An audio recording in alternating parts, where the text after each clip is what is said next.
Ok. Boa noite novamente a todos. Boa noite. Se chegou mais alguém. Hoje nós vamos trabalhar um assunto que para muitos talvez seja revisão, né? Vamos trabalhar pontuação.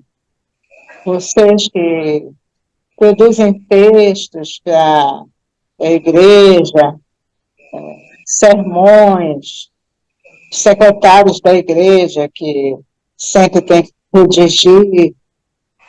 Então, fazem muito uso da pontuação, certo? E algumas vezes a gente se pega em determinadas dúvidas. Mas hoje nós vamos revisar esse assunto, ponto por ponto. Eu vou trabalhar os 5 primeiros itens e a auxiliadora vai trabalhar os 5 últimos itens, certo? Bom, o que são os sinais de pontuação e para que nós precisamos pontuar os textos, né? Vocês sabem que quando a gente fala, a nossa própria fala tem entonações, certo? A nossa expressão facial, os gestos, nos ajudam a transmitir a mensagem, né? Transmitir o discurso que nós queremos. Então, na fala é muito prático e fácil a gente dizer o que quer, porque nós temos esses recursos gestuais, né, visuais, etc. Mas quando a gente escreve, não. Na escrita, você não tem gestos nem visualização para que quem esteja escutando ou lendo, né, ou recebendo a mensagem, entenda o que está sendo escrito. Então, neste momento é que entram os sinais de pontuação, que são recursos de linguagem escrita, como está dizendo aí, né? Sinais de pontuação são recursos de linguagem escrita representados por sinais gráficos. Então, os gramáticos criaram alguns sinais gráficos que representassem recursos que nós usamos na língua. Por exemplo, se eu quero fazer uma pergunta, eu uso determinada entonação na fala, né? Por que você não veio hoje? Você geralmente cai a entonação no final, né? Está chovendo agora? Então, novamente, né, eu sei que está sendo feita uma pergunta. Ah, está chovendo agora. Já mudei a entonação e eu estou fazendo uma exclamação, né? E quando eu digo está chovendo agora, eu estou afirmando. Então, na fala,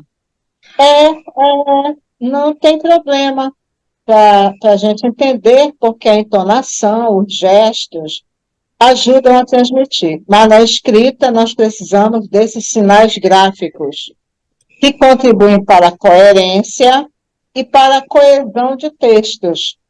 Coerência porque, se eu não tivesse sinais de pontuação, eu leria os textos todos de uma só vez e não saberia onde parar, onde exclamar, onde interrogar, que seria uma interrogação, né? A coesão de textos, que as ideias estejam bem alinhadas umas das outras, assim como o sinal de pontuação tem a função de desempenhar questões de ordem estilística, ou seja, de dar para o texto uma organização adequada. Quando eu uso ponto, ponto parágrafo, eu sei que eu já vou passar para um outro espaço dentro do papel, né? Então, eles servem também para esse estilo na questão da redação escrita, né? Do texto escrito. Desde criança a gente aprende determinadas coisas. Quando a gente vai escrever um texto, o início do parágrafo, geralmente a gente diz para a criança, coloque 2 dedos da margem para cá para começar o parágrafo. No outro parágrafo, 2 dedos novamente, que é para ficar organizado, para ficar estilisticamente bem trabalhado e bem visualizado. Então, para isso que serve o sinal de pontuação. né? Para dar coerência, para dar coesão, para dar estilo ao texto e para nos ajudar a entender o que é que está escrito naquele determinado texto, tá? E logo abaixo está dizendo quais são eles. O ponto, aí sempre entre parênteses está o sinal gráfico.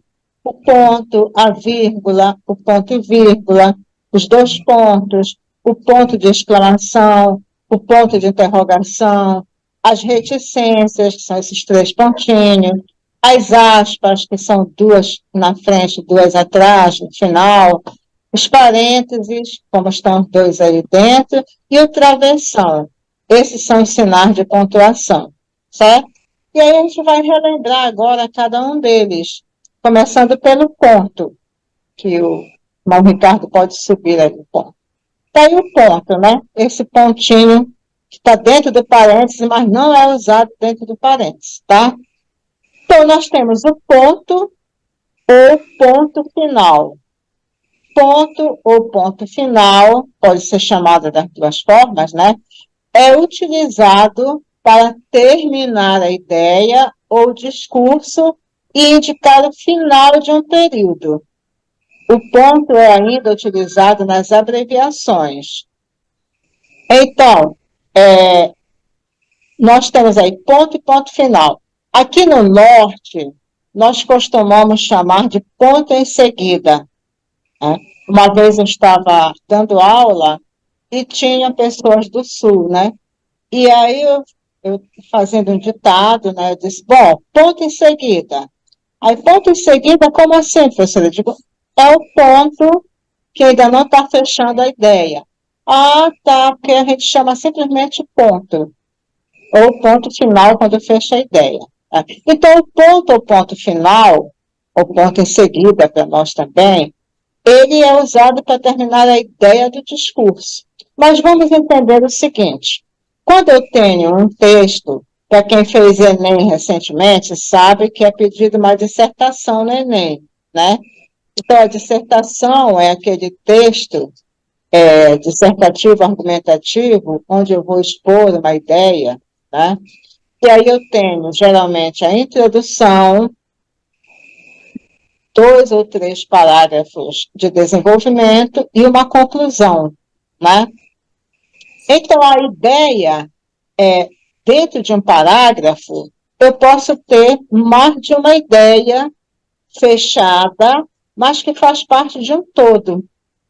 Então, por isso que a gente chama de ponto e ponto final. Por exemplo, vamos ver o exemplo aqui, só para entender. Na minha angústia, invoquei o Senhor, gritei por socorro ao meu Deus. Aí tem um ponto, né? Ele do seu templo ouviu a minha voz e o meu clamor lhe penetrou os ouvidos. Ponto final. Então, eu tenho aí um pequeno parágrafo, um pequeno período. Dentro deste período, eu usei um ponto, ou ponto em seguida, como a gente costuma usar, né? Aqui em Deus, eu usei um ponto em seguida, e depois de ouvidos, eu usei um ponto final, certo? O porquê que eu usei um ponto em seguida e usei um ponto final? Porque a ideia ainda não estava totalmente fechada. Eu tenho duas ideias aí, mas que fazem parte de um todo. Então, por isso que numa redação do vestibular, eu tenho um parágrafo de introdução, aí eu fecho aquele parágrafo, porque a introdução fechou a ideia inicial, aquela ideia inicial eu vou distribuir em 2 ou 3 parágrafos, e dentro de cada parágrafo eu posso usar quantas ideias eu quiser sobre um tema daquele parágrafo, e assim por diante, até finalizar a minha redação, né? Então, aqui nesse pequeno exemplo do Salmo 17:6, o que é que eu vejo nesse período? Eu vejo ideias que se complementam, né? O autor começou, na minha angústia invoquei o Senhor, gritei por socorro ao meu Deus. Ele deu uma ideia aí, só que ele não fechou totalmente a ideia, ele fechou a primeira ideia, né?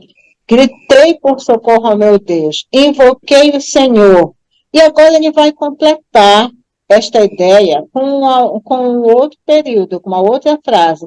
Ele do seu templo ouviu a minha voz e o meu clamor lhe penetrou os ouvidos. Ponto final. Agora a ideia está completa, né? Então, dentro de um período, eu posso ter várias ideias fechadas, mas que fazem parte de uma ideia maior, tá? Então, por isso eu tenho ponto e por isso eu tenho ponto final aí. Se ele não quisesse ter fechado ainda a ideia no segundo período, ele poderia ter 2, 3, 4 períodos até fechar a ideia, tá? Então, dentro deste período, ele teve duas ideias que se complementaram, tá? Então, a primeira ideia, ele fechou a primeira ideia, mas ele ainda precisava de um complemento dessa ideia, então ele abriu novamente o período e só depois fechou. Quando a gente vê passagem na Bíblia, a partir de agora vocês vão começar a observar isso, tá? Verifiquem que nos capítulos bíblicos eles usam muito ponto, parágrafo, geralmente de um versículo para outro, tá? E às vezes dentro do mesmo versículo, como este aí, dentro do mesmo versículo, você encontra mais de um ponto. E aí, quando termina o versículo, foi o ponto final daquele período. Aí inicia outro versículo, com outros pontos e mais um ponto final. Certo? Alguma pergunta, gente, sobre o ponto? Eu Tem tenho dúvida? Diga. O calor está tão grande que eu estou com um lenço hoje aqui. ouvindo aí? Sim. Sim, pode falar. Nesse caso, por exemplo, já está. O que eu aprendi que com respeito ao ponto parágrafo, ou ponto final, ou ponto de seguida, que a próxima palavra deve ser escrita com letra maiúscula. Certíssimo. Mesmo em caso de ser uma frase que não terminou, né? Como é aí o caso aí desse versículo, né? Sim, exatamente. Sempre depois de um ponto, eu inicio a próxima frase, o próximo período com letra maiúscula. E no começo do período também, né? Vocês perceberam aí, na minha angústia, o nai com letra maiúscula. E aí, na minha angústia, invoquei o Senhor, gritei por socorro ao meu Deus. Ponto em seguida. Se eu estou usando um ponto, logo depois eu começo com letra maiúscula, no caso do ele, né? Ele, letra maiúscula, ele do seu templo ouviu minha voz e o meu clamor lhe penetrou os ouvidos. Ponto final, tá? Então, o que é que nós temos que memorizar? O ponto final, o ponto é utilizado para terminar uma ideia, certo? Termina uma ideia, mas como eu falei aí, a primeira ideia, está fechada, mas ainda está sendo complementada no próximo período e só ao final que se usa novamente um ponto que se chama de ponto final, certo? Mais alguma pergunta, irmão? Pode perguntar. Boa noite, professora. Vírgula. Vamos ver aqui logo, né? Oi? Boa noite, Edinaldo. Boa noite. Existe alguma outra indicativa? Porque eu nunca aprendi a usar o ponto em seguida, entendeu? Existe outra indicativa, um macete para mim usar ele, que eu não sei, assim, eu não entendi direito, não. Tá, vamos tentar entender. O ponto em seguida é quando dentro de um parágrafo o irmão consegue entender parágrafo, né? Quando é que eu tenho um parágrafo? Quando eu tenho dentro de um texto,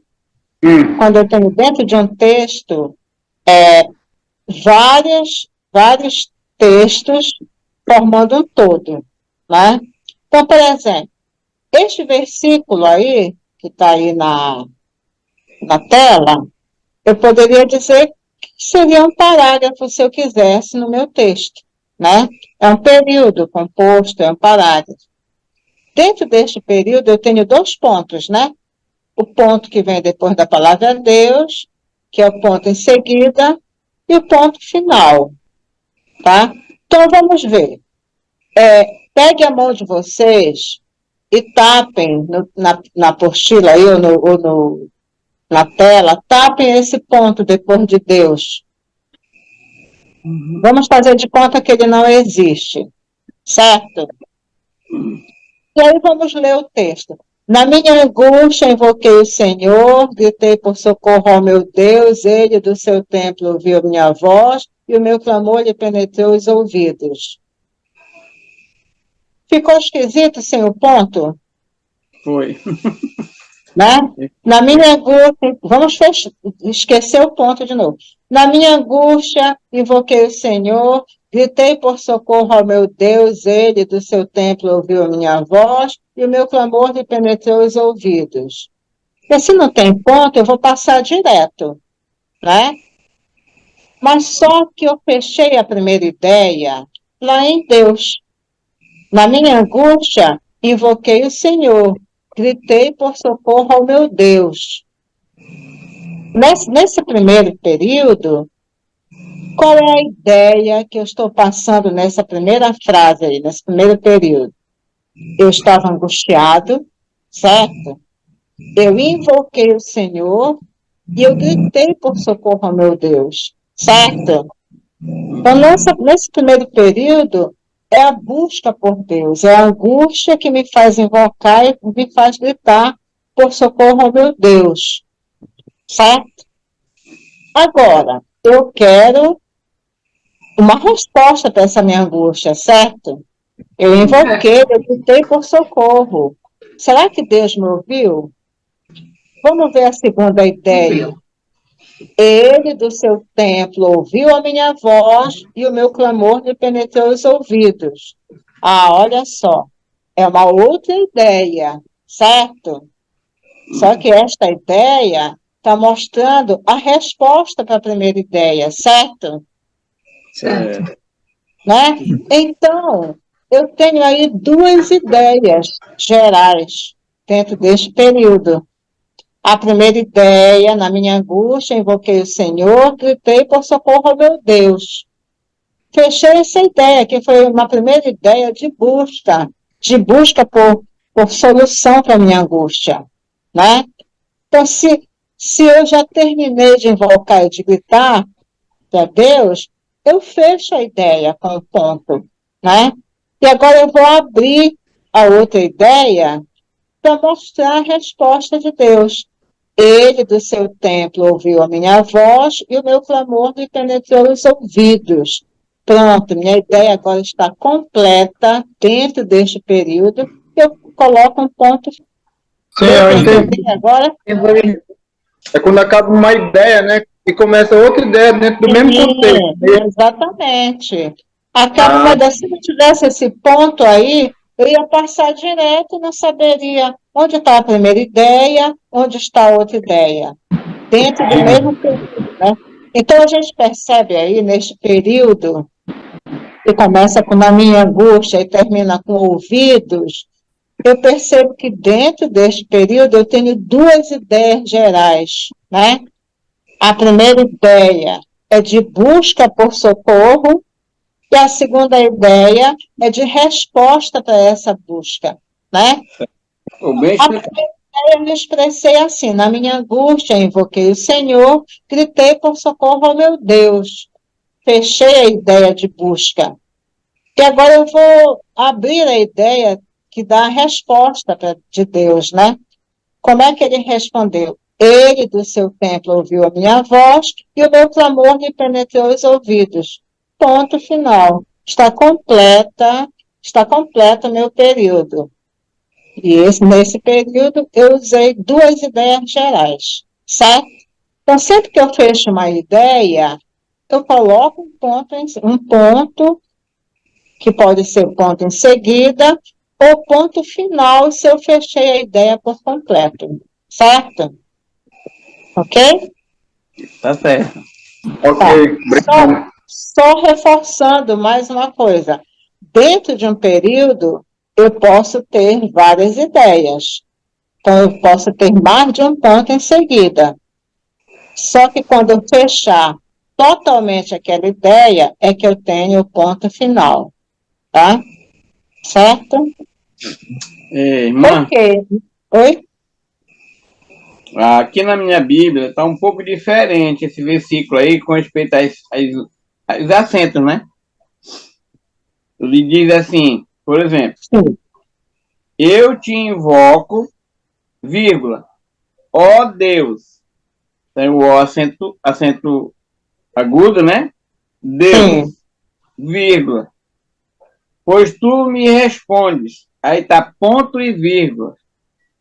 Sim. Inclina-me os ouvidos e acode as minhas palavras. Aí que entra o ponto final. Tá. Nesse período aí, irmão, como é menor o período, ele optou por usar um ponto e vírgula, que a gente vai ver logo depois por quê. Qual é a função do ponto e vírgula, tá? Tá Ele, certo. ele tá, nós temos a mesma ideia, as mesmas ideias, né? Mas só que reduzidas aí na sua Bíblia. Elas são reduzidas, né? Diferente desta, que é a revista atualizada, que eu tenho na minha angústia, vírgula, invoquei o Senhor, vírgula, gritei por socorro ao meu Deus. Eu tenho duas orações aí nesse primeiro período. Então, é uma ideia maior. Então, por isso que tem um ponto em seguida. Quando é uma ideia, tem a mesma ideia, mas mais reduzida, eu posso optar pelo ponto e vírgula, como a gente vai ver depois. Tá ok? Continua. Tá? Na Ok. minha, Vamos na passar minha para tá, vírgula. na minha Oi? tá com ponto e vírgula. Aqui Alguém na minha falou? é o Isaac. Eu Ah, tava tá. lendo Tá aqui, com ponto e vírgula também, né? ponto e vírgula, é. Ele Certo. diz, A gente eu vai te chegar lá no ponto e vírgula. Tá bom? invoco a Deus, pois tu me respondes, aí ponto e vírgula. Inclina meus ouvidos e acorde as minhas palavras. Aí tem um ponto depois. Certo.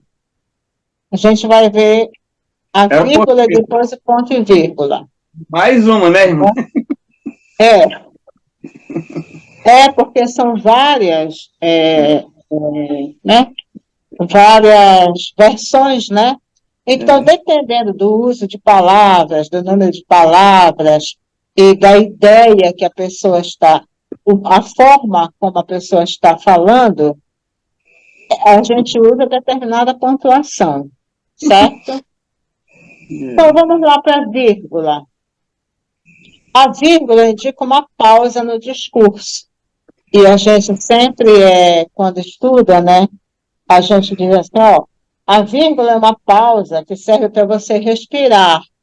E, de fato, ela ajuda muito, né, porque quando você tem uma vírgula, ajuda você a respirar para continuar tendo fôlego para a próxima parte da oração, né? Mas, em geral, é isso. A vírgula indica uma pausa no discurso. Agora, não é esta pausa enorme que se pensa, né?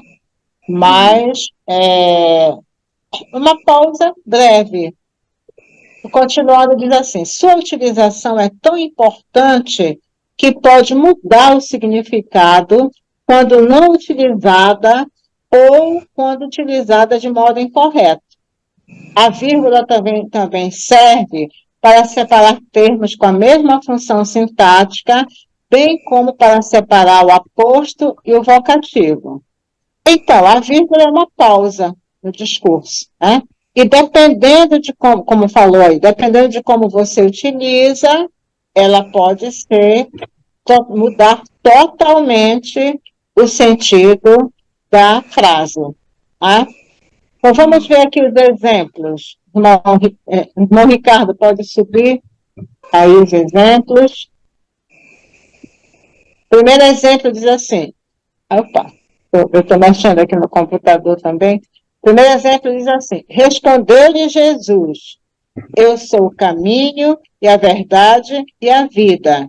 Ninguém vem ao Pai senão por mim. Então, ó, a vírgula é uma pausa e também ela serve para enumerar termos, como aqui, por exemplo.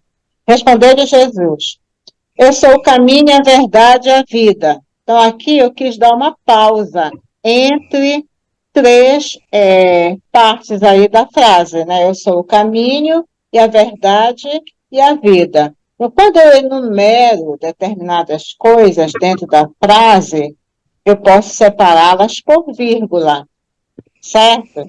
Mas, Certo. e logo depois vem o ponto e vírgula aí, como vem depois, né? Eu enumerei, usei 2 vezes a vírgula já, e como eu vou fechar essa ideia, mas abrir logo em seguida a outra, para eu não usar uma outra vírgula, eu posso usar um ponto e vírgula, tá? Então, aqui eu tenho a vírgula separando termos. Eu sou o caminho, a verdade e a vida. E quando nós lemos, é importante dar essas pausas para melhor compreensão do texto, certo? Para ênfase. Eu quero enfatizar aí que Jesus é o caminho e a verdade e a vida.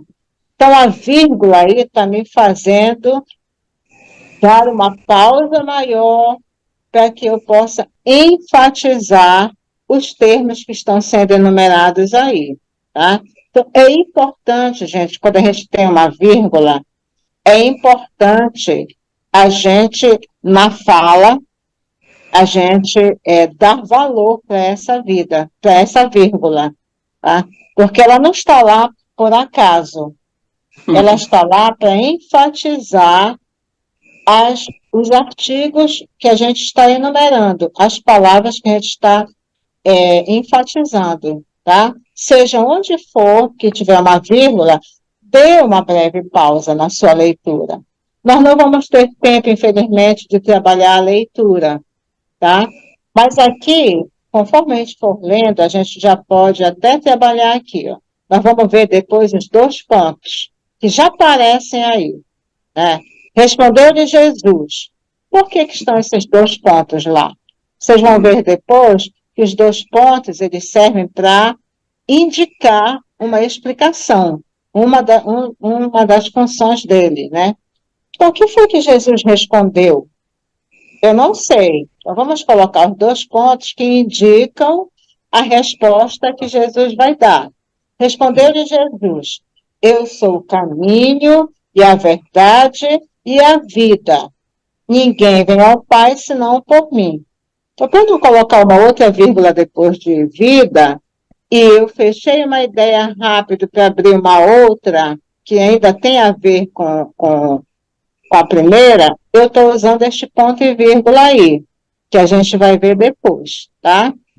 Mas, por enquanto, a ênfase é na vírgula, certo? Quando forem ler, não deixe de obedecer a pausa na vírgula, tá ok? Aí diz lá também que a vírgula serve para separar o aposto e o vocativo. Quem se lembra o que é o aposto? Alguém lembra o que é o aposto? Não, Não, né? não, Então, não me lembro. aposto são aquelas palavras que dão características para um termo anterior. E tem muitos apostos que nós conhecemos, né? Este aposto, ele sempre vem entre vírgulas na frase. Por exemplo, saúda-vos Lucas, o médico amado, e Demas, né? Então, estamos falando aí de Lucas e Demas que estão saudando, né, aquelas pessoas lá da igreja, né? Mas aí foi colocado um aposto no meio desta frase. Quem é o aposto aí? Que termos são aposto aí? Que termos estão caracterizando um termo anterior? Saúda-vos Lucas, o médico amado, e Demas. Como é que Lucas é conhecido? Lucas era um médico? Era. Era, né? Ele é conhecido como o médico amado. Tá? Então, o médico amado é o aposto aí nesta frase, tá? Eita, isso. Porque ele está caracterizando Lucas. Lucas é conhecido como médico amado. Então, o aposto é uma característica que geralmente é conhecida por todos. Por exemplo, na história do Brasil, se eu disser assim, Tiradentes, o mártir da independência, foi enforcado. Quem é o aposto nessa frase? Tiradentes. Não. Tiradentes é a pessoa que está recebendo a característica. Como é que ele é conhecido? Mártir da Independência.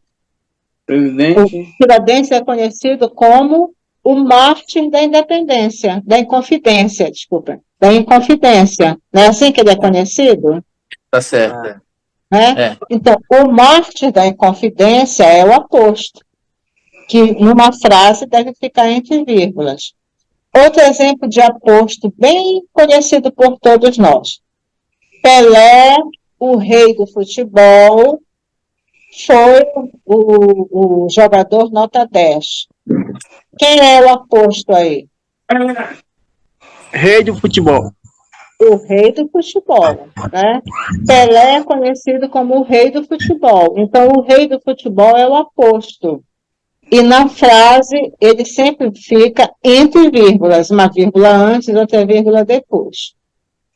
Um outro aposto que muitos conhecem sobre a nossa cidade, Belém, é também esse assim, Belém, a cidade das mangueiras, fez aniversário.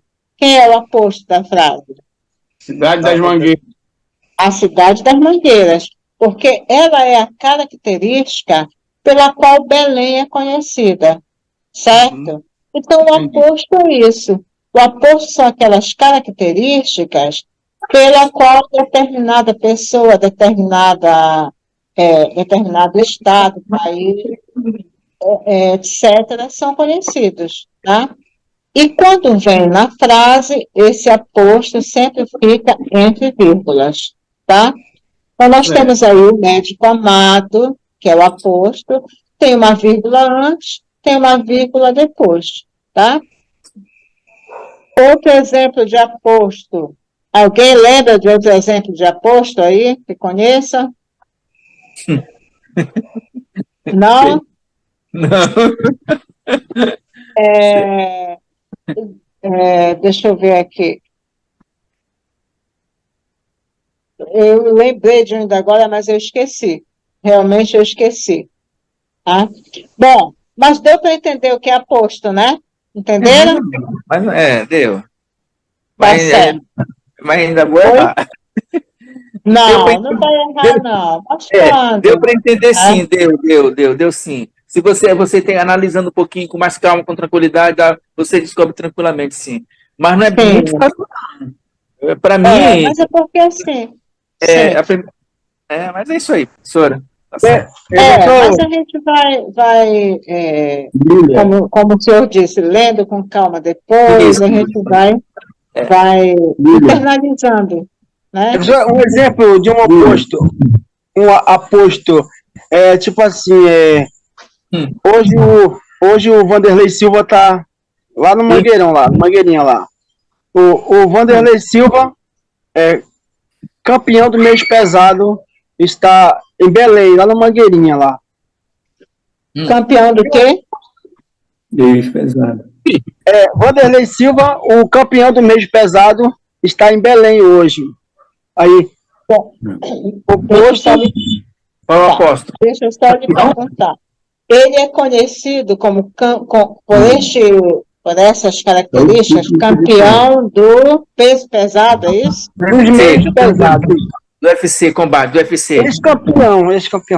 Campeão do UFC. Mas ele é conhecido por essa característica? Mundialmente é conhecido, professora. Se ele for mundialmente conhecido, isso é um aposto. E deve ficar entre vírgulas.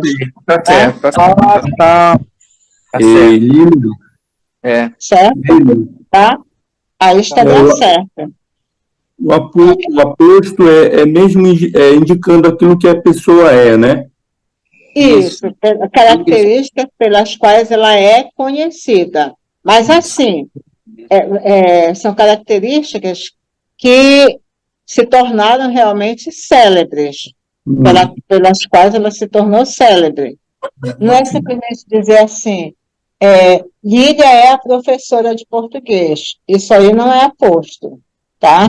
Tem que ser uma característica pela qual a pessoa se tornou conhecida. A pessoa ou a cidade. Por exemplo, Paris, era isso que eu queria me lembrar, né?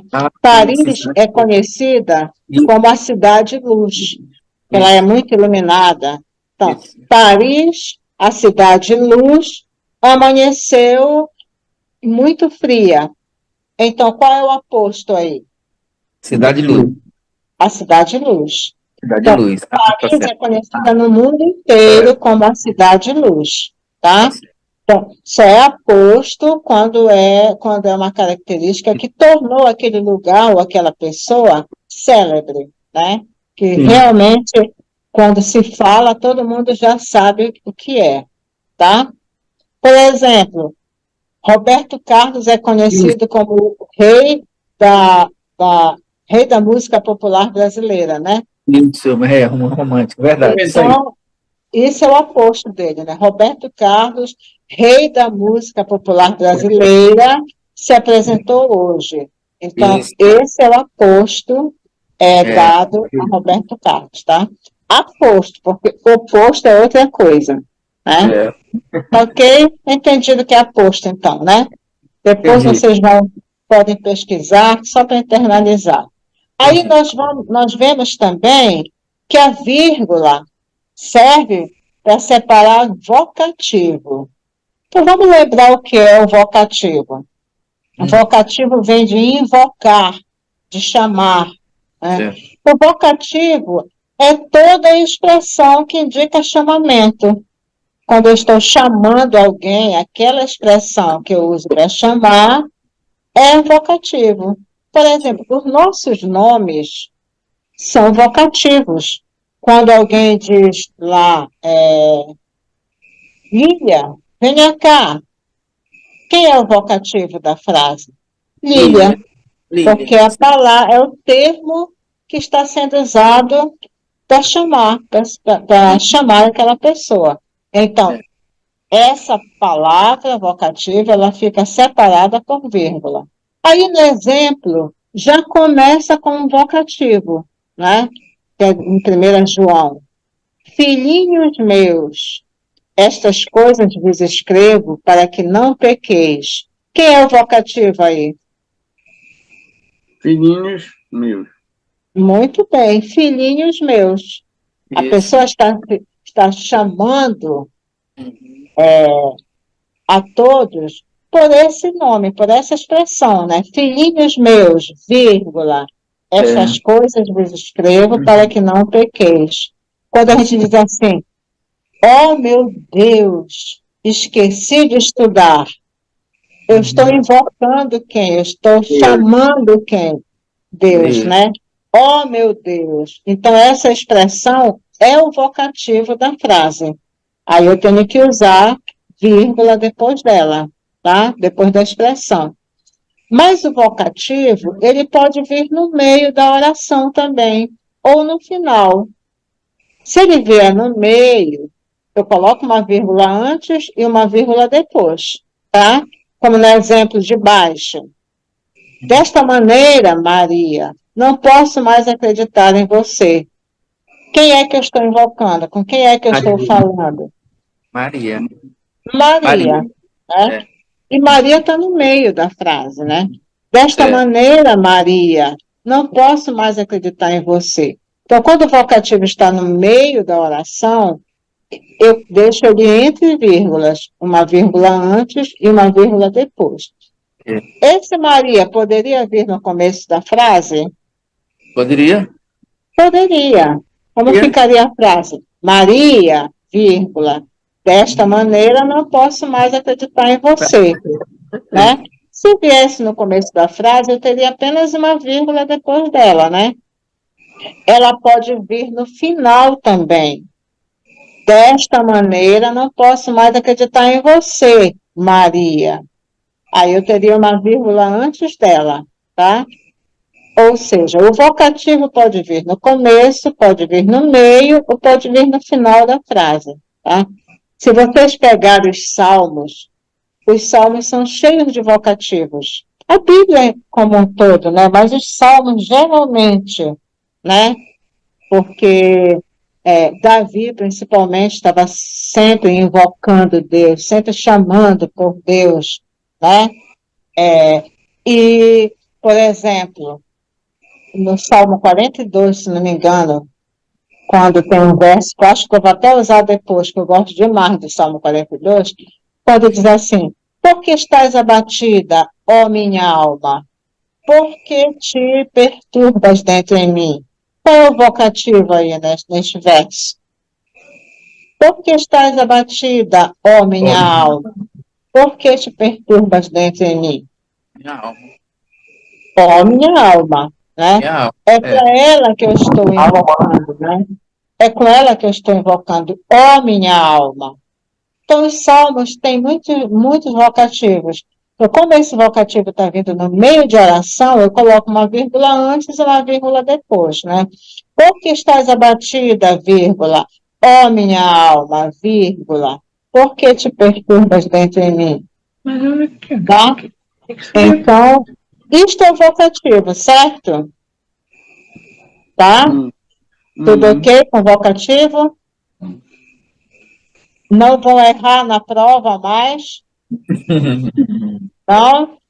Vão Claro. saber pontuar corretamente o vocativo e o aposto? Nada, minha irmã. Se Deus quiser, né? Vai dar tudo certo. Vai Então, sim. vamos lá. Vamos passar. Alguma pergunta, gente, aí? Tudo ok. Então, vamos passar para o ponto e vírgula. Bom, Ricardo, suba aí o ponto e vírgula. Então, o ponto e vírgula. Ponto e vírgula. Oi? Ah, o ponto e vírgula serve para separar várias orações dentro de uma mesma frase que já apresentam divisões assinaladas por vírgulas e para separar uma relação de elementos. É um sinal que muitas vezes gera confusão nos leitores, já que ora representa uma pausa mais longa que a vírgula e ora mais breve que o ponto. Lembra que nós vimos ainda agora ali aquela questão no versículo, né? Então, por partes aí. Ponto e vírgula vai separar várias orações dentro de uma mesma frase.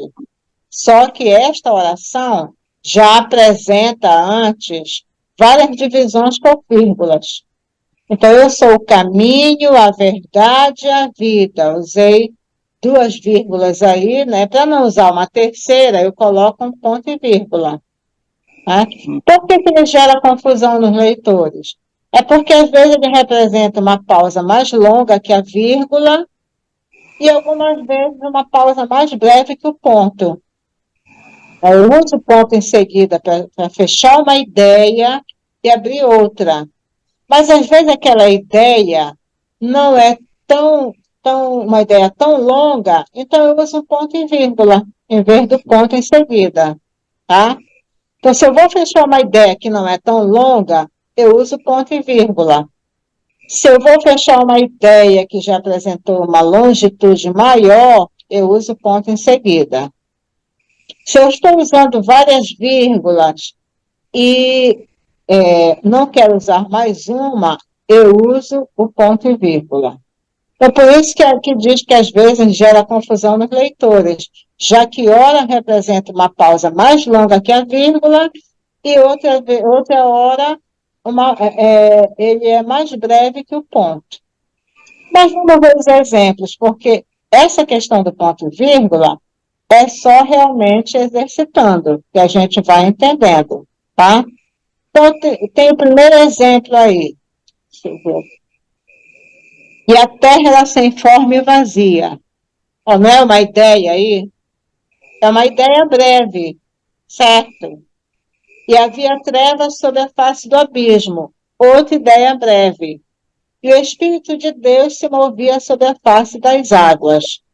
Então, por que eu não usei ponto em seguida aí? Porque eu estou usando ideias breves. Então, se eu estou usando ideias breves, posso usar um ponto em seguida. E por que eu não estou usando a vírgula? Bom, porque aí é uma pausa que é mais longa do que a vírgula, porque geralmente a vírgula enumera coisas, ideias menores. Tá? Eu sou o caminho, a verdade e a vida. Tá? Então, aqui está sendo usado ponto e vírgula, porque são ideias mais breves do que uma ideia que eu pudesse usar o ponto. Então, optei por usar o ponto e vírgula. E a terra era sem forma e vazia, e havia trevas sobre a face do abismo, e o Espírito de Deus se movia sobre a face das águas. Ponto final. Tá? Então, dentro desse parágrafo, em vez de usar dois pontos em seguida, eu usei o ponto e vírgula para fechar ideias breves. Ok? Aí diz aqui, aí outro exemplo. Joaquim celebrou seu aniversário na praia. Não gosta do frio e nem das montanhas. Duas ideias breves, separadas por ponto e vírgula. Tá? E no final, o ponto final. Tá? Ele também serve, como foi falado lá em cima, ele serve para enumerar elementos, para relacionar elementos. Por exemplo, você está fazendo um texto e você vai relacionar coisas, né? Então, essa enumeração de coisas, você vai colocando uma embaixo da outra, quando você vai enumerar elementos, aí você usa sempre o ponto e vírgula quando termina cada enumeração, uma embaixo da outra, tá? É que eu esqueci de colocar aqui realmente esse exemplo. Mas você vai fazer uma lista de pessoas convidadas, por exemplo, você precisa postar aquela lista, você coloca os nomes e vai separando por ponto e vírgula, certo? Numa enumeração de elementos, tá? Então, gente, o ponto e vírgula ele é mais difícil de entender, não é? É ou não é? Porque... É verdade, professora. Né? Porque, assim, ele representa uma pausa mais longa que a vírgula, porque a vírgula, como eu falei, ela faz enumerações breves, né? Pausas breves. Mas aí eu tenho uma pausa um pouco mais longa, coloco o ponto em seguida, o ponto e vírgula. Vírgula, isso. No momento em que eu não preciso usar o ponto em seguida, tá? Porque ela é mais breve que o ponto em seguida, tá? E a terra é sem forma e vazia. Fechei a ideia, mas é uma ideia breve, que vou abrir outra breve também, como se fosse uma enumeração, né? São ideias breves enumeradas. E a terra era sem forma e vazia, e havia trevas sobre a face do abismo. E o Espírito de Deus se movia sobre a face das águas. Ponto final, tá? E no outro período, eu também tenho duas ideias breves, né? Joaquim celebrou seu aniversário na praia. Não gosta do frio e nem das montanhas. Com duas ideias breves que também foram separadas por ponto e vírgula. Ok? Mas é só na prática mesmo. Ó, vocês encontram muito ponto e vírgula, novamente, nos Salmos, no livro de Cânticos, É mesmo, né? Salmo. Ou Cantares, né? O livro de Salmos tem muito ponto de vírgula. Olha, o livro de Salmos, gente, para pontuação, é muito legal para estudar E os provérbios, pontuação. professora? E os provérbios? Provérbios também. Provérbios também. Ó, vocês encontram provérbios, salmos, cantares, logo no princípio de Gênesis também, quando fala da criação, vocês vão achar todas essas pontuações que a gente está trabalhando. As perguntas, as exclamações, ponto e vírgula, ponto em seguida, as vírgulas. E aí, agora, quando vocês forem ler o livro de Salmos, vão observando, leiam na frente do espelho, vão observando a pausa nas vírgulas, pausa no ponto em seguida. Por exemplo, esse primeiro exemplo aí, se a gente for ler, a pessoa que lê e não obedece à pontuação, ela pode ler assim: e a terra era sem forma e vazia, e havia trevas sobre a face do abismo. Ou seja, a pessoa vai pondo vírgula onde não tem, não obedece o ponto em seguida, corta a ideia. Porque quando eu digo assim, e a terra era sem forma e vazia, eu já quebrei um pensamento, né? E a terra era, tá. Depois que a pessoa falou, é que eu vou. E a terra era sem forma e vazia, e havia trevas sobre a face do abismo. Meu Deus, a pessoa acabou com a pontuação, né?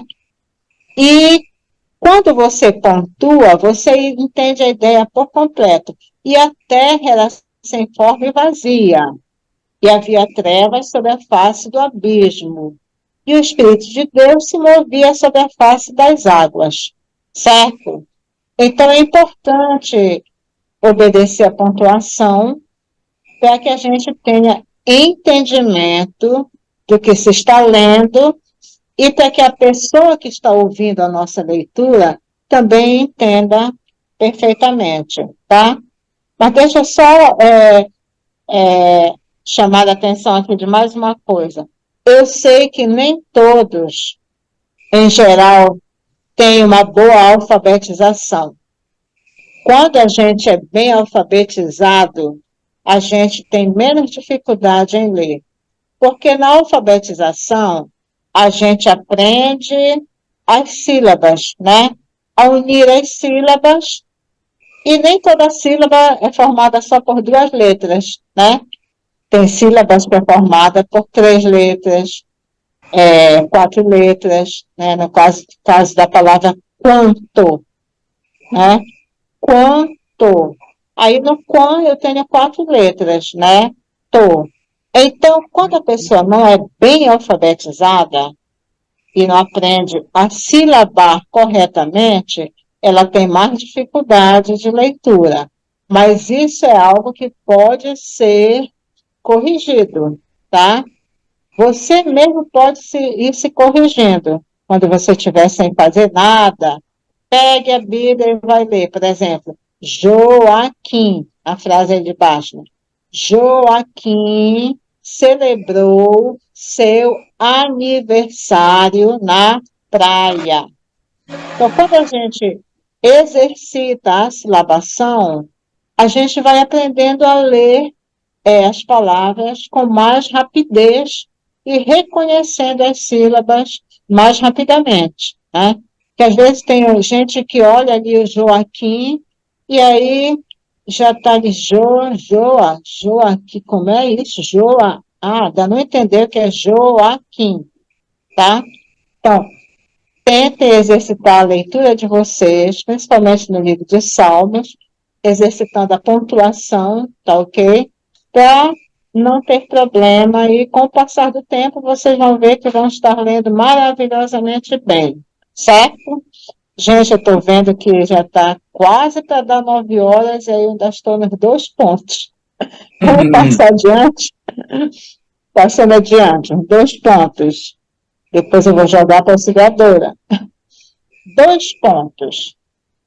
Esse sinal gráfico é utilizado antes de uma explicação, para introduzir uma fala ou para indicar uma enumeração, tá? Então, 3 funções de 2 pontos. Antes de uma explicação, antes de introduzir uma fala ou antes de iniciar uma enumeração. Exemplos: Disse Deus. O que é que Deus disse? Eu não sei o que é que Deus disse, né? Mas vai ser explicado. Haja luz. Gente, depois desse haja luz, coloque um ponto e vírgula, tá? Eu acho que foi na hora de digitar, tá? Haja luz e houve luz. Senão o Ricardo pode corrigir aí, por favor, tá? Tá. Então, qual foi a explicação que foi dada aí? O que Deus disse, né? O que foi que Deus disse? Haja luz e houve luz. Então, se eu vou indicar uma explicação, eu faço uso de 2 pontos, tá? Certo? Foi entendido aí a explicação? Tá? Disse Deus. O que é que Deus disse? Vou explicar o que Deus disse. Haja luz e houve luz. Então, antes de uma explicação, eu coloco 2 pontos, tá? Próximo exemplo. Joana explicou. Ó, aí vai ser dada uma explicação e nessa explicação vai ser introduzida uma fala. A fala de quem explicou lá. Então, se é a fala exatamente como a pessoa usou, eu coloco um travessão na frente dela, tá? E os 2 pontos indicam que foi introduzida a fala de alguém. Joana explicou, não devemos pisar na grama do parque, tá? Irmão Ricardo, a outra frase fica embaixo, descobri onde estava o livro. É uma outra frase, coloque lá embaixo, por favor, tá? Isso. Então, repetindo aí. Joana explicou, não devemos pisar na grama do parque. Qual foi a fala da Joana? Na grama do parque. Não devemos pisar na grama do parque. Ela falou tudo isso aí, tá? Então, se foi introduzida uma fala também do que a pessoa disse, eu também uso 2 pontos, tá? Joana explicou, 2 pontos. Não devemos pisar na grama do parque. Então, sempre que for dada uma explicação, eu tenho que usar 2 pontos, tá? E aí, no caso da Joana, tem outra versão também, porque foi usada a fala dela do jeito que ela falou, tá? Procura só um minuto. Não hífen é um travessão, porque um travessão não é a barra aqui, aqui não é um hífen. Aí é um travessão. É um travessão, é? Mais adiante, a professora auxiliadora vai dizer por que é um sim. travessão e não um hífen, tá? Sim. Certo? Ok. Tá. Então, sempre que for usada a fala de alguém, num discurso, por exemplo, né, é usado travessão diante da fala da pessoa, tá ok? Aí depois a professora auxiliadora vai mostrar lá embaixo direitinho, tá? Outro exemplo aí de explicação. Descobri onde estava o livro. E onde foi que estava o livro? Na mochila. Então, ele explicou onde estava o livro, né? Então, se ele vai dar uma explicação, 2 pontos. Se eu vou enumerar coisas também, eu uso 2 pontos. Por exemplo, fui ao mercado e comprei, 2 pontos. Banana, maçã, legumes e carne. Tá? Então, se eu vou enumerar coisas, eu uso 2 pontos também antes para mostrar as coisas que eu enumerei, tá? Então, esses são os usos dos 2 pontos. Eu não sei se é a partir daqui que a auxiliadora assume. Auxiliadora? A auxiliadora... Acho que ela está dormindo. Continua de exploração. Não, a partir da... boa noite, é a partir do interrogação. Ah, tá. Então vamos para o ponto de exclamação. É bem simples o ponto de exclamação, gente. Ó, não tem é, segredo nenhum. Só não esqueça o seguinte: o ponto de exclamação ele é o traço com um pingo, tá? Porque o de interrogação é aquela sombrinha que a gente chama, né? Aquele redondinho com pingo. Então, não confundam. O ponto de exclamação é o traço com pingo. O próprio nome já está dizendo, né? O ponto de exclamação é utilizado para exclamar. Assim, é colocado em frases que denotam sentimentos como surpresa, desejo, susto, ordem, entusiasmo e espanto. Você está surpreso com alguma coisa? Ponto de interrogação. Demonstrando um desejo, um susto, uma ordem? Ponto de interrogação. O entusiasmo, o espanto? Ponto de interrogação. Então, aqui tem exemplos bem simples, né? Qual o primeiro exemplo? Socorro, Senhor. Isso aí é uma espécie de susto, né? Um espanto, né? Socorro, Senhor, porque já não há homens piedosos. A pessoa está aí espantada, né? Espantada de modo de dizer, né? Porque no mundo já não há homens piedosos. Então, aí, esse trecho bíblico, a gente vê que a pessoa está surpresa, né? Está espantada. Então, se demonstra surpresa, se demonstra espanto, use o ponto de interrogação, de exclamação, né? Socorro, Senhor, porque já não há homens piedosos, né? Aí a pessoa se surpreendeu porque ganhou na loteria. Ganhei! Né? Ganhei! Então, alegria, né? Entusiasmo, ponto de interrogação. Quieto, uma ordem, né? Quieto. Você vai dar uma ordem, ponto de exclamação, né? Fique calado, ponto de exclamação, tá? Então, assim, o ponto de exclamação, ele serve para você exclamar esses sentimentos, né? Esses tipos de desejos, surpresas, que vocês encontram muito nos salmos, tá? Porque as pessoas, o Salmo é um livro que, principalmente o servo Davi, ele exclama muito, né? Pelo entusiasmo, pelo desejo, por pedidos de socorro, né? Por espantos. Então, o ponto de exclamação é usado neste sentido, tá? Sempre que você vai exclamar algo, use o ponto de exclamação, certo? Alguma pergunta, alguma dúvida do ponto de exclamação? Não? Como Lília. eu costumo brincar. Fale agora Lília. ou se cale para sempre. Lília, Diga. Lília, quando nós usamos o que, a palavra o que, exclamação é ponto. Qual palavra? Qual palavra? Quando a gente quer confirmar, né?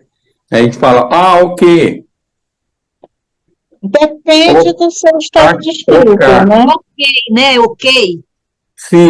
Ok, né? Ok. Depende do seu estado de espírito, né? Se for simplesmente uma afirmação, ok, ponto. Ponto comum. Mas se você está dando um ok exclamativo, você usa ponto de exclamação, tá? Sim. Ok. Depende do que você quer demonstrar no Momento, momento. né? Mas, em geral, é o ponto simples, né? Ok. Então, você pode exclamar, Quero dar um ok? exemplo aí. Ok, aí esse ok eu estou usando com ponto de interrogação, ok? Porque é uma pergunta. Sim. Diga, quem é que ia falar? O carro matou o meu cachorro. Aí a mulher diz assim, ei, mulher, o carro matou o cachorro. Ela diz, o quê? Esse aí, Aí é uma pergunta, porque eu não estou usando o que, o O e o K. Eu estou perguntando o que, né? O que, aí é uma pergunta, né? Porque alguém chega e diz, o carro matou meu cachorro, o seu cachorro, né? Você pode exclamar, irmão. Se o senhor estiver exclamando, o quê? Aí o senhor usa ponto de exclamação. Mas se o senhor colocar a entonação da pergunta, o quê? Aí é um ponto de interrogação, tá? o Então, quê? depende da sua entonação, ok? Tudo Tem um certo? versículo aqui no Salmo 104, no versículo 1, Sim. ele diz assim, Uhum. bendiz, ó minha alma, ao Senhor. Ponto de exclamação. Está Sim. errada a pronúncia como eu estou lendo? Não. O ideal aí seria ler com mais ênfase, né? Pois é. Bendize, ó minha alma, ao Senhor. Você está com entusiasmo, né? Está bendizendo ao Senhor, né? Bendize, ó minha alma, ao Senhor. E esse, ó minha alma, está entre vírgulas aí, Não. Tá, não? Pois tá. por que está entre vírgulas? Porque ele é um vocativo, Tá os né? dois, tá? Bendiz, tá vírgula. O Senhor, né? Não, bendiz, vírgula. Ô minha alma, vírgula. Ao Senhor, exclamação. Isso. Então, eu tenho aí nessa frase um vocativo, né? Ó minha alma, que está entre vírgulas, e ao final, ponto de exclamação, porque é um entusiasmo, né? Bendize, ó minha alma, ao Senhor. Por isso que é bom, por isso que eu falei, né? A pontuação, ela serve justamente para isso, para que na leitura a gente transmita para o público aquilo que o texto quer dizer, né? Já pensou em fazer uma leitura assim? Bendize a minha alma ao Senhor, e tudo que há em mim bendiga ao seu santo nome. Poxa, que entusiasmo, né? Que alegria. A pessoa que vai ouvir diz, mas você está bendizendo ao Senhor ou ele está masca, dormido, né? Então, bendize a minha alma ao Senhor, e tudo que há em mim bendiga ao seu santo nome. Então, são expressões de entusiasmo, né? Está exclamando, está bendizendo ao Senhor, né? Então, aí, o ponto de exclamação é usado para dar ênfase nesses sentimentos, né? De entusiasmo, de alegria. Ok? Ok. Ok, então agora, auxiliadora, é com você.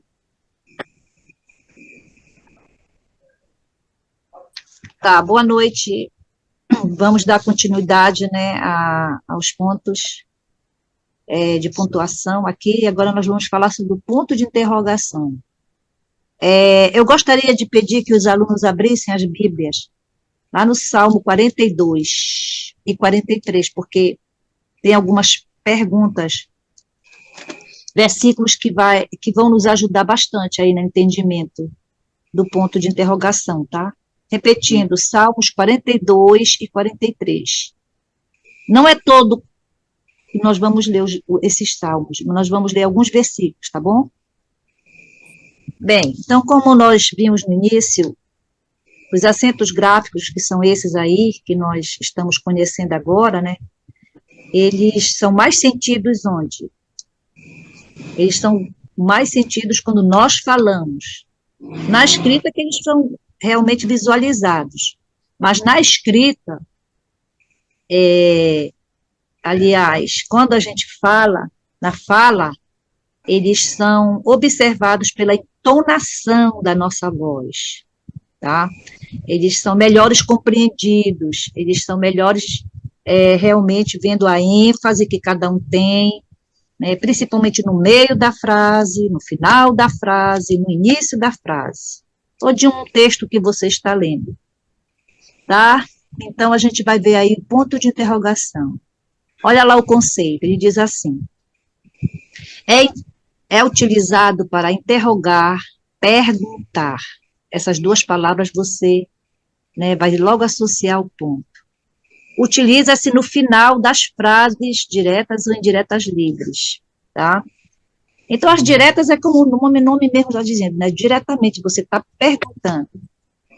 Como exemplo, você gostou do passeio de hoje? Então, é diretamente. E o exemplo aí que nós temos que é no Salmos 42. Olha lá essa pergunta que o salmista faz. Ele faz para ele mesmo. Por que estás abatida, ó minha alma? Ponto de interrogação. Por que te perturbas dentro de mim? No mesmo versículo, duas perguntas e duas terminadas com ponto de interrogação. Pergunta. O salmista está se dirigindo a Deus, fazendo uma introspecção da alma dele, né, da vida dele, e pergunta, né, para si mesmo, tá? E com certeza ele está endereçando a Deus esse seu diálogo, né, com Deus e com a sua própria alma.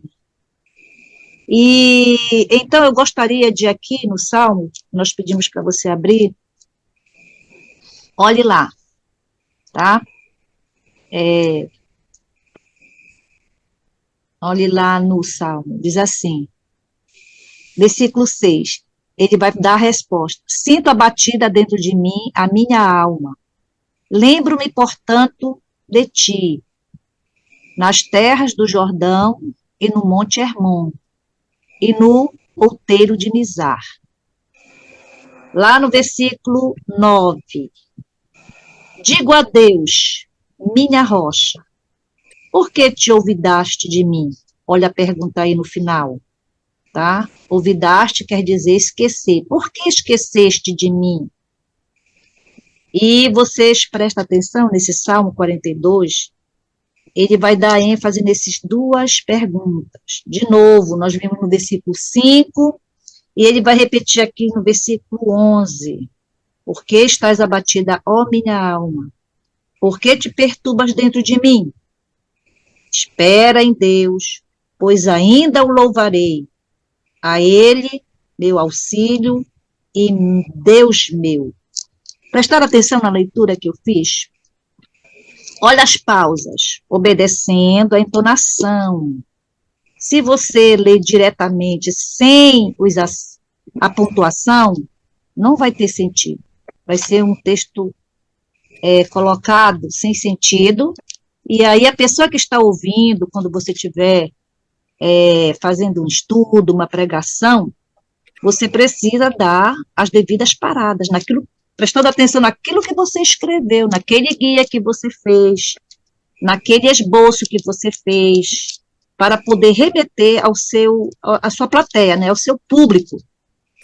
Porque, como nós dizemos no início do nosso curso, que você está numa posição ali de transmissão da palavra de Deus. E ao pegar a palavra de Deus, você tem que ter uma responsabilidade. Eu venho sempre frisando isso, né? Então, nós temos aqui que você precisa ter algumas regras de leitura, de entonação, de prestar atenção quando você pegar um texto bíblico e disse, eu vou escolher esse aqui para fazer a explanação da palavra de Deus, você leia várias vezes, ouvindo a sua própria voz, ouvindo a entonação das suas palavras, principalmente quando for utilizar o ponto de interrogação, como é no caso desses salmos aqui que a gente vê. Olha lá de novo, lá no Salmo 43, versículo 5, novamente ponto de interrogação. Por que estás abatida, ó minha alma? Por que te perturbas dentro de mim? Olha aí, né? Dá um ensejo de pergunta. Aí ele mesmo responde, espera em Deus, pois ainda o louvarei, vírgula, né? Uma paradinha aí. A ele, quem é esse ele? Deus, meu auxílio e Deus meu. Parou, ponto final. Que são, né, os pontos que já foram explicados assim. Então, não vai mais esquecer agora sobre o ponto de interrogação, tá bom? Agora vamos ver o próximo. reticências. Pode elevar mais um pouquinho aí o vídeo. Isso. Olha lá. As reticências também é bem fácil. As reticências servem para suprimir, né? Ou seja, tirar aquela palavra que você julga, né, desnecessária. Palavras ou textos, olha, pode ser uma só palavra, pode ser um texto, vai no plural. Ou até mesmo indicar que o sentido vai muito além do que está expresso na frase. Aí vamos explicar aqui isso com um exemplo aqui. Ana gosta de comprar sapatos, bolsas, calças. Não sei. Preciso pensar no assunto. Olha a entonação que eu fiz, né? Ana gosta de comprar sapatos, bolsas, calças. Eu poderia continuar, dizer quais outras coisas Ana gostaria de comprar, né? Mas aí eu suprimi, eu tirei essas palavras, como está ali dizendo ali no conceito, né? Aí depois ele diz para ele mesmo, não sei, é como se a pessoa estivesse falando para si mesma. Preciso pensar no assunto, tá? Então, aí você viu aí as palavras que poderiam ser suprimidas depois de calça. Então, você coloca os 3 pontos. Não são vários pontos, como a gente vê, às vezes, nas mensagens de WhatsApp, de grupo, são só 3. Você está vendo aí. As reticências não é uma infinidade de pontos, tá? Outro exemplo diz assim, a vida é uma tempestade, olha lá, depois nós vamos ver aí nós temos aí 2 pontos, né, o parênteses, e dentro dele, as reticências, né, um dia você está tomando sol, e no dia seguinte o mar te lança contra as rochas. Quem disse isso? O Conde de Monte Cristo, Alexandre Dumas. Isso é uma obra literária, tá? Estou explicando para você que essa frase foi tirada de uma outra obra, para explicar aqui para nós, tá? Então, olha lá como foi suprimido. A vida é uma tempestade, no dizer dele, no conceito dele. Nós poderíamos apresentar outras coisas, foi suprimido. A vida é uma tempestade. Aí a gente poderia colocar, né, uma sucessão de dias, né, coisas maravilhosas, né, ou então uma experiência humana. Nós poderíamos colocar vários conceitos, assim como você realmente encara como é a vida. Aí ele diz, um dia você está tomando sol e no dia seguinte o mar te lança contra as rochas. Dá a entender que tem um dia bom, né, tranquilo, de sol, e no outro dia nada dá certo, né? Então, é isso mais ou menos que o autor está realmente interpretando. Eu estou fazendo minha interpretação dessa frase, viu, pessoal? Ao ler uma frase de outra pessoa, ou um conceito, você tem que prestar atenção para que você vai estar utilizando aquela frase, né? Vai se prestar que ela vai ajudar a enfatizar o assunto da sua pregação, ela vai realmente falar daquilo, né, daquele ponto, da verdade, da aplicação que você quer fazer na sua pregação. Você tem que prestar bastante atenção quando a gente toma exemplos de outros escritores, filósofos, né, Billy Graham. Então, a gente precisa, e outros escritores que com certeza você conhece, você precisa ter prestar bastante atenção nisso, tá? Para não utilizar uma frase fora do contexto daquilo que você quer ensinar, bom? Agora passa mais, por favor, pode subir, professor Ricardo. Nós temos o outro ponto agora, que é a aspa. Ela é muito parecida com aquela acima que a gente falou, das reticências, viu? Vocês vão ver aí algumas semelhanças, tá? É utilizado para enfatizar, quer dizer, dar ênfase, chamar atenção, tá? Quando você lê um conceito, você tem que prestar atenção nas palavras que são escritas. Ou seja, se naquele conceito estiver palavras que você não conhece, corre lá no dicionário, tá? O que quer dizer enfatizar? O que são expressões? No caso aqui que eu estou dando exemplo para você, né? Então, corre lá no dicionário e você vai poder realmente entender o que quer dizer aquele conceito, tá bom? Então, é utilizado para enfatizar palavras ou expressões, tá?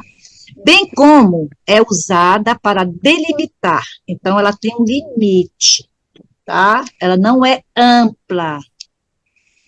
Delimitar citações de obras. E lá em cima eu falei sobre isso, mas nós vamos repetir aqui. Aí tem os exemplos aqui.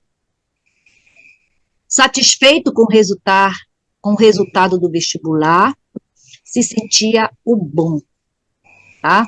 Está falando talvez de uma pessoa, né, que fez o vestibular e gostou do resultado que ele teve, né, nas provas, então agora ele estava se sentindo bom, né, o bonzão que acertou tudo. Então, eu quero enfatizar que esta pessoa, a satisfação, o grau de satisfação dessa pessoa, né, que ele se sentia o bom. Então, eu coloco entre aspas, eu quero enfatizar, olha lá, tem a ver com o conceito. É utilizado para enfatizar palavras, que no caso, o bom, tá? Ou expressão, né?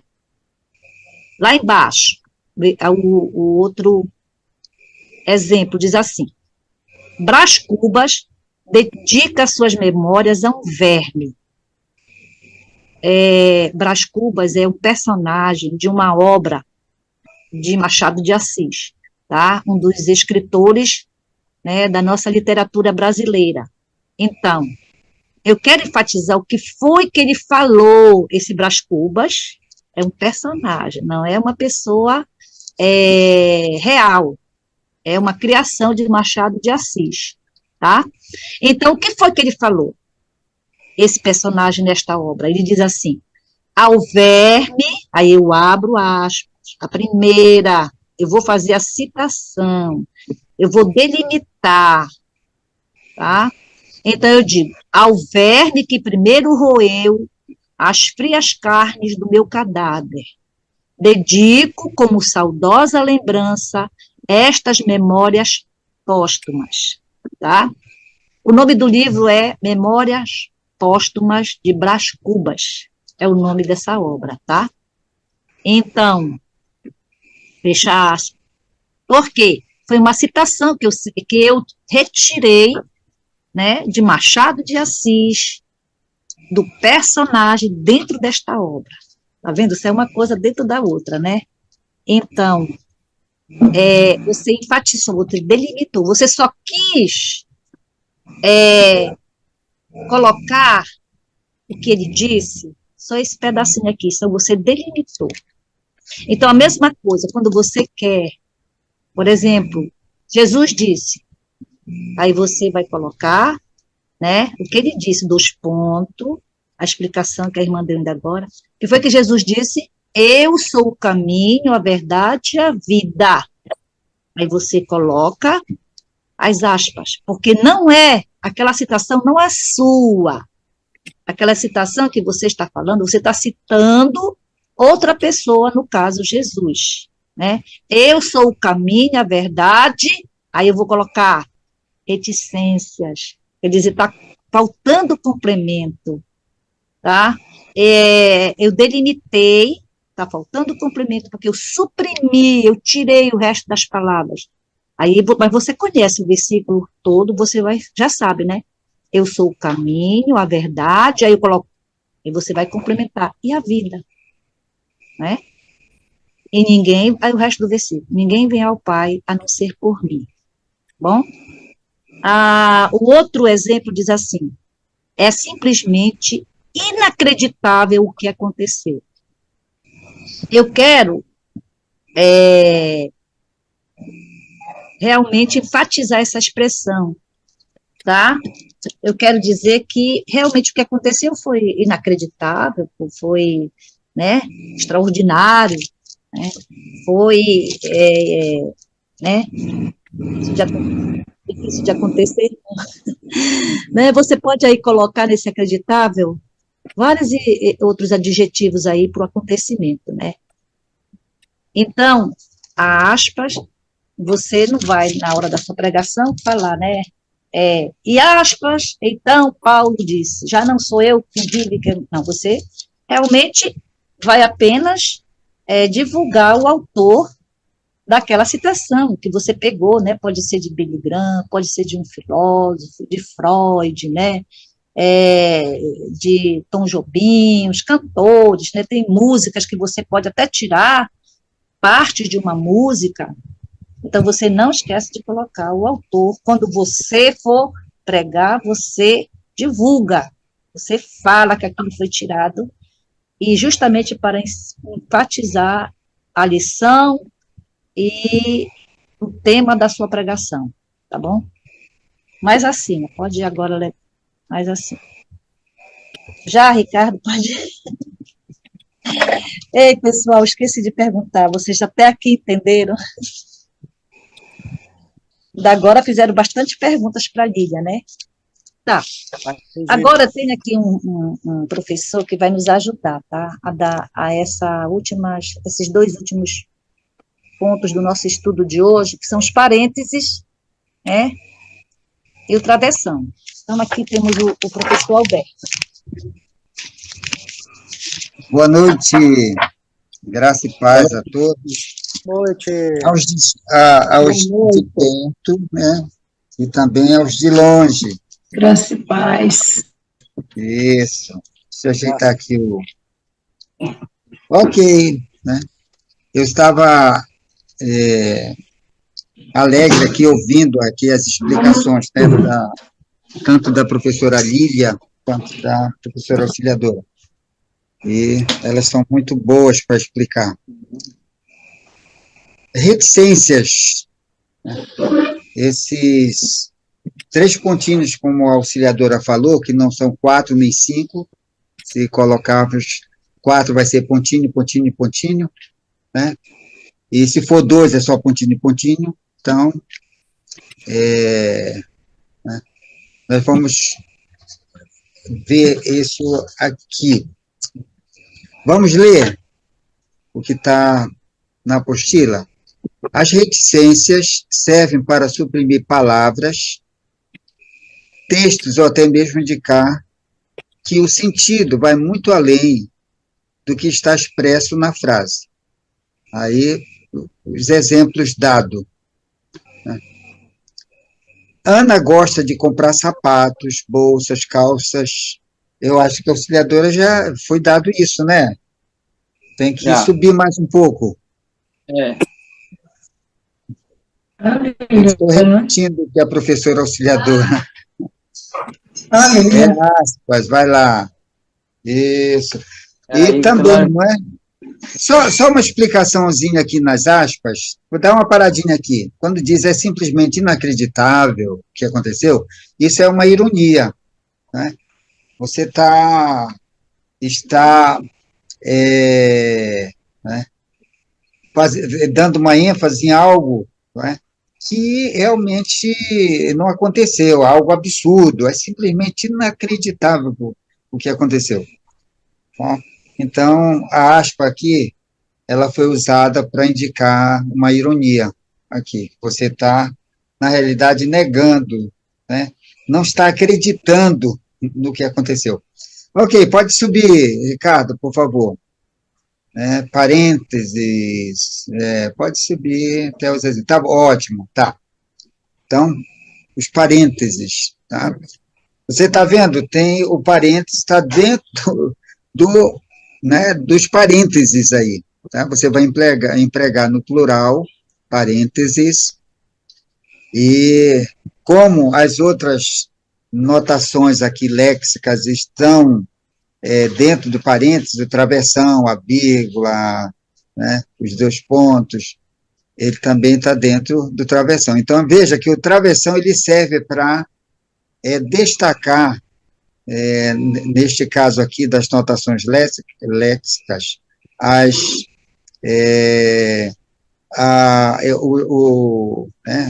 os desenhos aqui da pontuação na nossa língua. Tá? Ponto de exclamação, ponto de interrogação, e assim por diante. Tá? Então, alguém quer ler para nós aí o que diz lá os parênteses, para que são utilizados? Os parênteses são utilizados para isolar explicações ou acrescentar informação acessória. Ok. Isso. Obrigado. Então, nós vamos ver aqui, olha, o funcionário fez a troca dos artigos. Eu não li com a explicação, tá? Aqui. O funcionário, aí diz aqui, o mais mal-humorado que já vi, fez a troca dos artigos. Então, foi utilizado ali para dar uma explicação aqui ao funcionário. Tá? Cheguei a casa, segundo exemplo, cheguei a casa cansada, jantei, um sanduíche e um suco, e adormeci no sofá. Saiu às pressas. Essa é outra frase. Ok? Então, qual seria essa ideia aqui de um sanduíche e um suco, que foi acrescentada aqui ao jantei? Né? Ela é uma explicação ou é uma informação acessória? Ok? A outra frase, saiu às pressas, como sempre, esqueceu o lanche na cozinha. Novamente aqui, né, foi dado aqui uma informação aqui acessória. Né? Esse, como sempre, é uma informação. E as outras duas lá, o mais humorado, que já se viu da primeira frase, e jantei um sanduíche, um suco, eles são explicações que é adicionada ao texto, mas que podia ser retirado. Tá certo? Então, quando fala aqui de acessória, ela é algo não essencial. Então, nós poderíamos muito bem tirar a frase e ela vai ficar inteligível. Por exemplo, se lermos, alguém lê aqui tirando, como eu li anteriormente, na primeira frase aí, o mais mal-humorado que já vi. Alguém pode ler aqui, como é que ficaria a frase? O funcionário fez a troca dos artigos. Isso, né? Então, veja, essa foi, se acrescentou uma explicação aqui ao texto relativo, né, ao funcionário, a característica aqui do funcionário, né, funcionário mal-humorado, tá? Nós vamos à Bíblia, aqui é João, do Evangelho de João, capítulo 4, quero lhes mostrar que também está sendo usado aqui, né, uma explicação acessória, aqui. Alberto, João, capítulo 4. Alberto, Sim? Oi. Rapidinho, eu queria só que o irmão Ricardo separasse a última frase, saiu às pressas, né? fica embaixo. É porque, como ele está organizando já para a apostila, né? E aí, isso, tá. Ok, obrigada, pode continuar. Obrigado, Lília. Ok. Evangelho de João, capítulo 4. Já estão lá no capítulo 4? Quem está com a Bíblia aí? Já. É aquele texto da mulher, né, o encontro de Jesus com a mulher samaritana. Veja, no versículo 2. Né? nós lemos assim: quando, pois, o Senhor veio a saber que os fariseus tinham ouvido dizer que ele, Jesus, fazia e batizava mais discípulos que João, aí veja o versículo 2, né? Parênteses, se bem que Jesus mesmo não batizava, e sim os seus discípulos. Aí fecha parênteses. E deixou a Judéia, retirando-se outra vez para a Galileia. Né? Alguém pode pensar que o parênteses aí indica que esse texto aqui, ele é duvidoso. Né? Eu já ouvi pessoas comentarem, pensar assim, que está entre parênteses aí, porque ele é um texto duvidoso aqui, ele não devia estar aqui. Né? Ou então você pergunta por que está escrito dessa maneira e colocado entre aspas. É porque João, né, o autor do Evangelho, ele acrescentou, né, essa informação,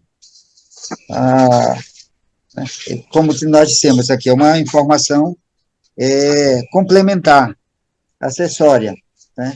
Ela não era essencial aqui, mas para os seus leitores, João achou por bem indicar, né, através, né, dessa maneira, aqui dessa explicação, para tornar mais claro a mensagem que ele estava dando, mais compreensível aos leitores, né, que leriam o Evangelho de João, né, posteriormente.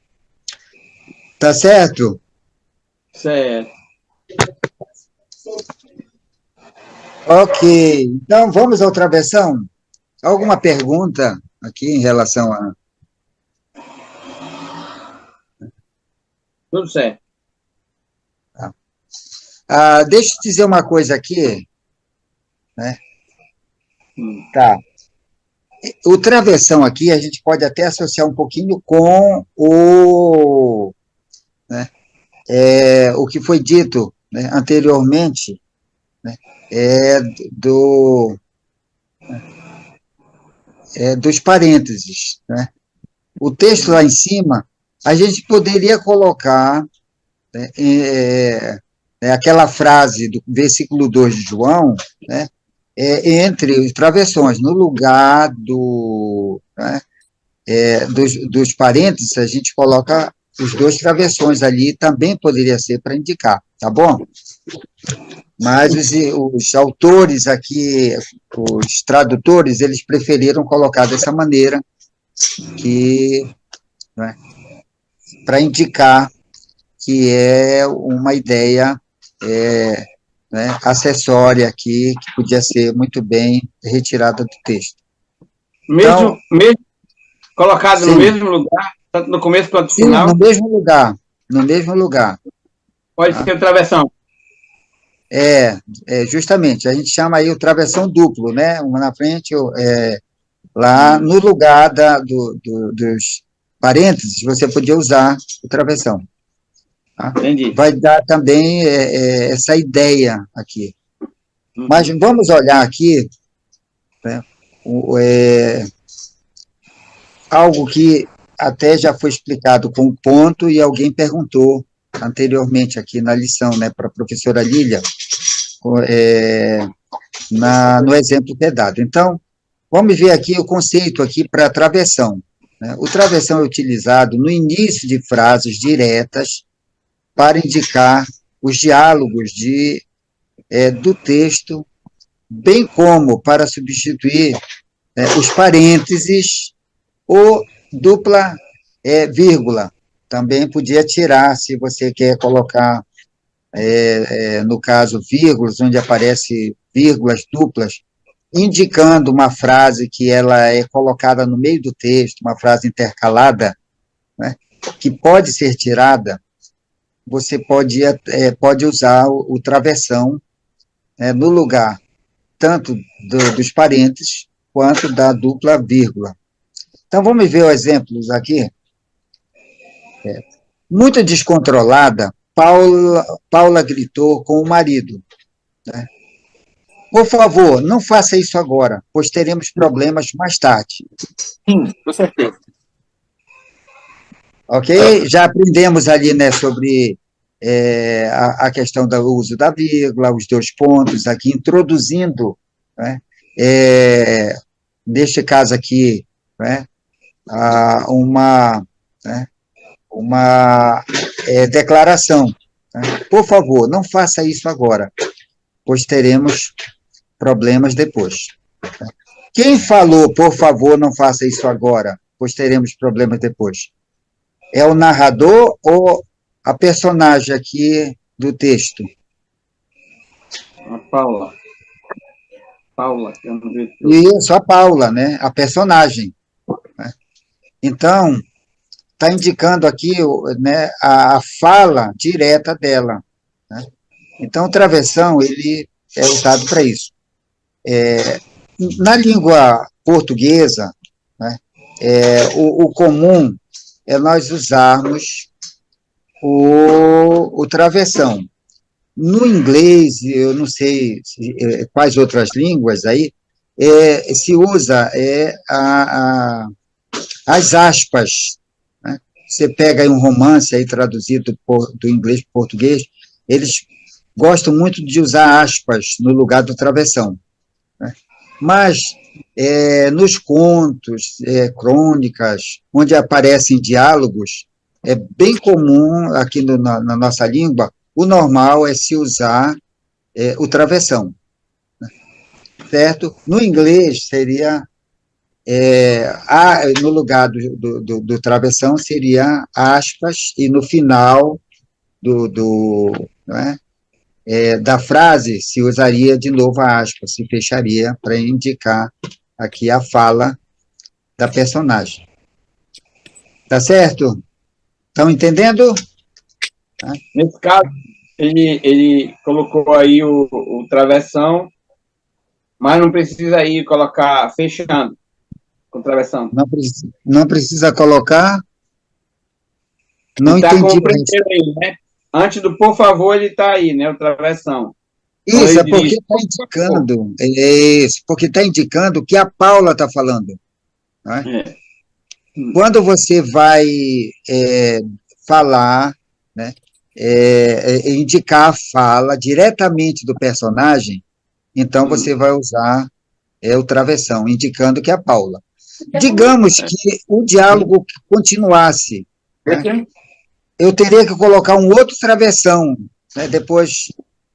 Né? Então, a Paula falou, por favor, não faça isso agora, pois teremos problemas mais tarde. Travessão do L? Tá. Aí eu coloco um outro personagem, tá bom? Eu coloco, por exemplo, a Maria, né? Aí, né, coloco o travessão de novo, né? Não faça isso, insistiu Maria também. Tá? Uhum. Então, a Paula gritou com o marido, mas Maria também falou. Aí indica uma nova fala. Então, na nossa língua, o travessão ele serve para indicar, né, os diálogos de um texto, dentro de um texto. Né? Uma pessoa fala, toda vez que há mudança de falante do texto, você tem que colocar o travessão. Por isso que aparece um bocado de travessão, tá? no texto onde aparecem diálogos. Tá? Uhum. O segundo exemplo aqui. Né? Perguntei, né, onde é o ponto de ônibus? Então, novamente, está indicando a fala, né, tá? De alguém que está né, perguntando alguma coisa. Uhum. Então, travessão aqui nessa segundo exemplo serve para indicar de novo, né? É um diálogo aqui, ele perguntou para alguém. E se a gente continuasse o diálogo, a gente ia colocar travessão, não sei, respondeu o homem a quem foi perguntado, e assim por diante. Né? Uhum. O terceiro exemplo, É. Maria, funcionária da prefeitura, aconselhou-me que fizesse assim.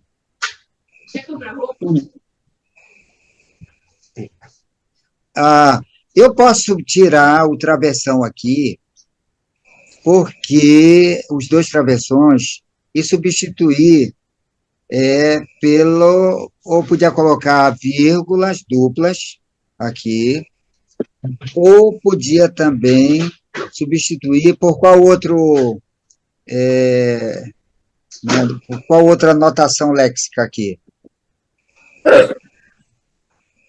Se eu quiser tirar o duplo travessão aqui, de funcionária da prefeitura. Por quê? Eu vou tirar os dois travessões. Eu já falei que eu podia colocar aqui vírgula, depois de Maria e depois de prefeitura, mas qual outro sinal de pontuação? Qual é peraí. O nome lá é o aspa? Não. O aspa você estaria ressaltando alguma coisa, né? Nesse caso, veja, a funcionária da prefeitura, ela seria uma frase, né, acessória. É uma frase explicativa, foi dada uma explicação. Maria, quem é Maria? Funcionária da prefeitura. Então, eu poderia usar também o travessão, tá certo? Aliás, travessão não, é o parênteses, tá? Pois é. Eu poderia usar esses três sinais aqui. Eu poderia usar o travessão, como está usado aqui. Eu poderia usar as vírgulas, dupla vírgula, ou eu poderia usar os parênteses. Exatamente. Cabe certinho. Lendo aqui. Dá certinho. Ok. Perguntas? No caso aí, da Maria com a prefeitura, se for colocar ali o parênteses, ele abre com Maria, fecha com prefeitura, abre com conselho e fecha com assim? Ou não, o fim? Só ficaria no lugar, dos travessões. Você suprimiria os travessões e colocaria os parênteses, só. Tá? E o resto vai ser normal lá no final, ponto final ali da... Não, mas aqui, escute aí. Sim. Vou abrir o parente aqui, com Maria, parente, funcionário da prefeitura, parente, fechou. Certo. Aí vai ter que colocar outra abrindo aqui no aconselhou-me a fazer assim? Não. O resto fica normal. Só ali, está né? aí. E agora? Entendi. Você só faria uma troca. Dos dois. Do travessão. Colocaria no lugar, tá? Eu não tenho aquela história de trocar 6 por meia dúzia, é isso aí. É a mesma coisa. Você faria, a mesma coisa, tá? Então, vocês devem ficar de olho quando aparecer frases assim, você pensar, isso ou é uma explicação aqui, ou é uma frase que foi colocada no meio aqui, mas ela não seria tão essencial, né? É explicativa, então, isso nos ajuda a perceber aqui o sentido do texto. Ok? Como disse o Salim, ok? Né? Ok. Tá, devolvendo aqui para a professora Lília, para fazer aí o fechamento da... Obrigado. Ok. Obrigada, professor Alberto, professora auxiliadora. É bom assim, porque nós temos muitos professores, né? E podemos distribuir, e aí ninguém se cansa. Bom, gente, como o irmão Ricardo informou, na próxima sexta-feira não teremos aula, né? Só no dia 1º de dezembro, que a gente vai fechar com o último assunto.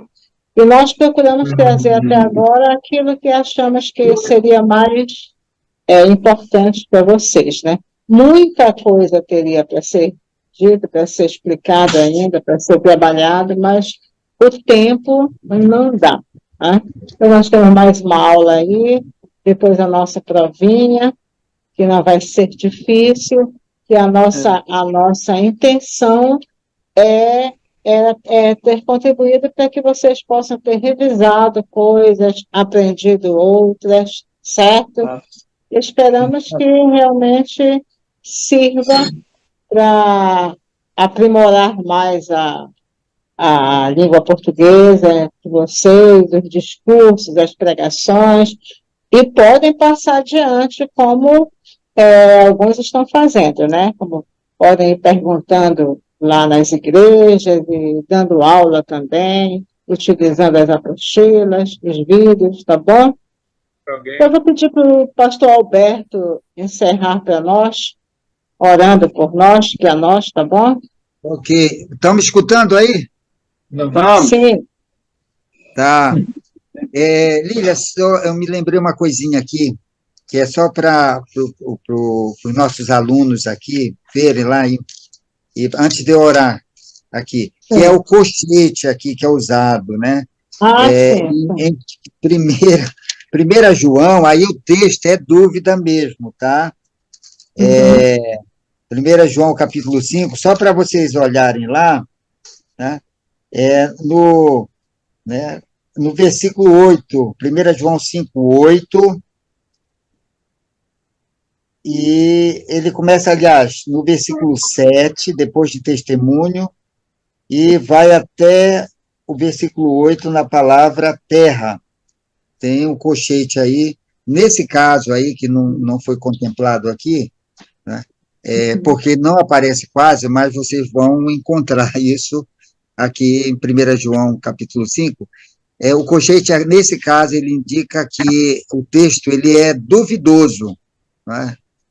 Tá certo? Se fosse parêntese, não, é uma informação verdadeira, uma informação que é coerente, né, que foi só um acréscimo. Nesse caso aqui, os colchetes vão indicar que o texto, baseado na crítica textual, ele foi acrescentado posteriormente, aí depois do século X, tá? Ele não aparece né, nos pergaminhos aí, nos textos bíblicos anteriores, então foi acrescentado aí, na realidade até se diz que foram os católicos que colocaram lá, baseado lá na Vulgata, só isso. Certo. Assim como que a versão também, que a versão praticamente você não encontra na Bíblia, né? Você vai encontrar muito em peças teatrais, né? Em dramas, quem vai fazer os dramas de Natal aí, porque o drama, ele leva muitos personagens, né? Então, antes da fala dos personagens, geralmente você vai encontrar os travessões aí nas dramatizações, tá ok? Ok, pastor Alberto, pode orar por nós. Vamos orar. Senhor, muito obrigado pelo privilégio que temos de te adorar. Nossa língua é um instrumento que deve ser usado também para te glorificar, da melhor maneira possível, né? E devemos nos esforçar, Senhor, tanto para expor as ideias de uma forma correta e usando a língua, né, de uma maneira não vulgar, mas, né, para a tua glória. Muito obrigado pelos nossos alunos, pela professora Lília, professora auxiliadora, que o Senhor lhes conceda saúde, aos nossos irmãos e irmãs em Cristo, né, que o Senhor esteja abençoando, né, dando um resto de noite tranquila, né, abençoando seus lares, suas famílias, e nos ajuda, Senhor, a dar testemunho pleno da tua palavra, que nos submetamos a ela e a obedeçamos com alegria. No nome de Jesus aqui, oramos agradecidos agora e sempre. Amém. Amém. Amém.